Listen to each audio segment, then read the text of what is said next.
જય જવાન જય કિસાન।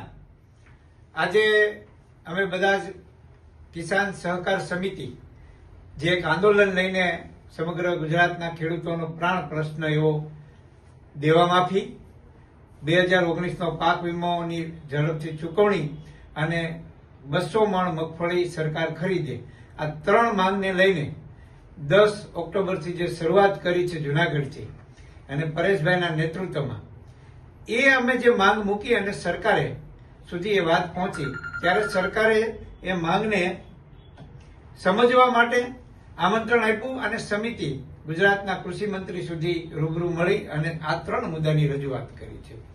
મિત્રો, ત્યાર પછી જેમને જાણકારી નહોતી અથવા તો અમારી જે સમિતિમાં ત્યાં હાજર નહોતા એવા લોકોએ સોશિયલ મીડિયામાં પોતાની વાતને મરોડી તરોડી અને મૂકી છે અને જે માંગ છે ખેડૂતોની જે છે એ વાતને ડાયવર્ટ કરવાનો પ્રયત્ન કોઈને કોઈ તત્વોએ કર્યો છે।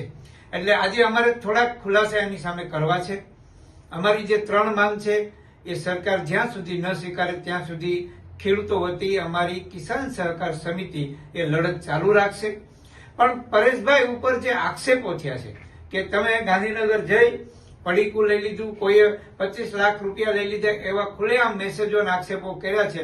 સોશિયલ મીડિયામાં આજે પોતાની વાત રજૂ કરવાનો સ્વતંત્ર અધિકાર છે, પણ એનો અર્થ એવો નથી કે જ્યાં સુધી તમારી પાસે પુરાવા ન હોય, કોઈ પણ પ્રકારના એવિડન્સ ન હોય અને તમે ગમે એવા ગપગોળા ચલાવો એ બિલકુલ વાજિબ છે। એટલે આજે અમારે ખુલાસો એ કરવો છે, પરેશભાઈ ગોસ્વામીએ જો કોઈની પાસે પુરાવા એવા હોય કે એમણે સરકાર પાસેથી પૈસા લઈ લીધા છે, પડીકું લઈ લીધું છે, 25 લાખ લઈ લીધા છે, આવી જે વાતનો એક પણ પુરાવો તમારી પાસે હોય તો અમારી સહકાર સમિતિ જે છે આ કિસાનો માટેનું જે આંદોલનની લડત વાળી એ સમિતિ વતી હું આપને આહવાન કરું છું, અમારી સમિતિનો સંપર્ક કરો અને પુરાવા લઈને આવો।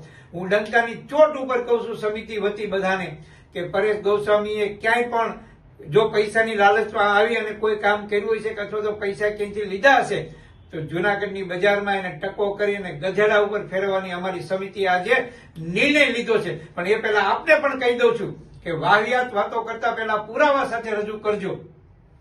ગાંધીનગર ગયા છે તો સરકારના મંત્રી સાથે બેઠા છે, 1 by 1 વાત થઈ છે, ત્રણ મુદ્દાની મુખ્ય માંગણી હતી એ અન્ય જે ખેડૂતોએ પોતાની વાત પણ ત્યાં રજૂ કરી છે। ફરી કહું છું, પુરાવા સાથે અમારી સામે આવી જાઓ, સમિતિ સામે પરેશભાઈને બાજુએ અમે રાખશું, તમે પુરાવા આપો અથવા તો તમારી પાસે જે કાંઈ એવિડન્સ હોય એને લઈને આવો, અમે ચોક્કસ પરેશભાઈ ઉપર પણ એક્શન લેશું। કોઈ ગદ્દારી કરી શકે એવું આ સમિતિ નહીં ચલાવે ને નહીં ચલાવે। ધન્યવાદ।